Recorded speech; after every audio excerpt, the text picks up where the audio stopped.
travel to China with a German-designed turbine, and they're producing it now in China.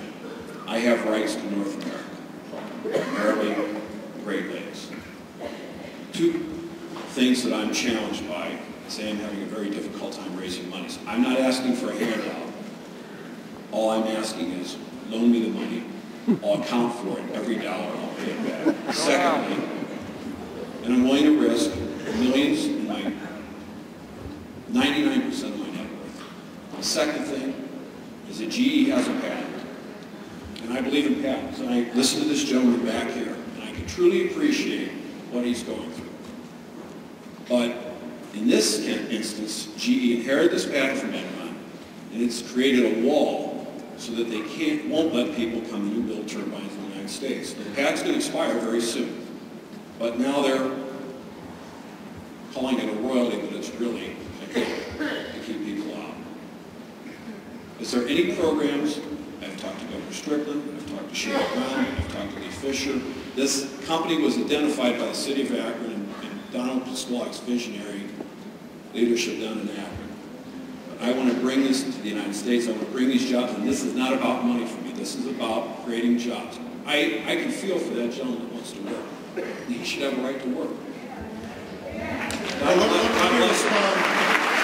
First of all, is there any federal programs that can help me? I just want to borrow the money to create this factory and create these jobs. Well, obviously I don't know about the particular situation, so I'll just speak generally to it.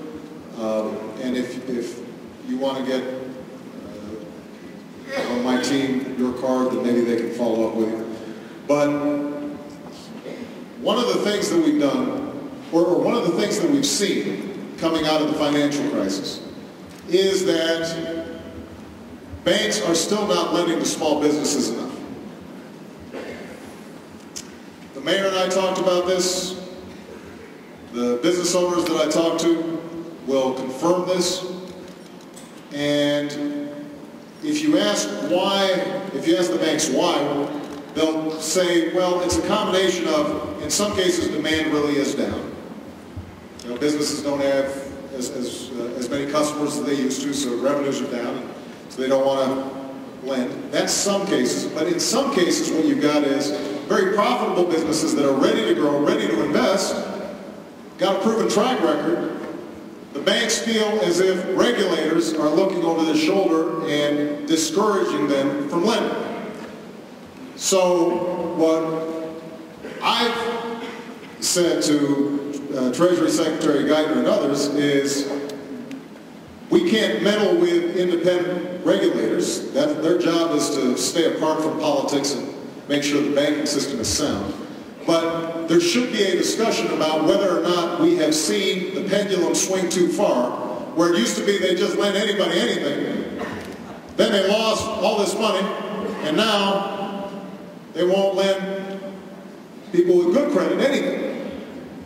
That is not good for the economy. So what we try to do is to fill some of these gaps. In the meantime, for example, our small business lending through the SBA has actually gone up 70%. And we've been waiving fees, increasing guarantees, and what we're trying to do is streamline the process for SBA loans, because right now there's just too much paperwork. It's typical government not having caught up with the 21st century.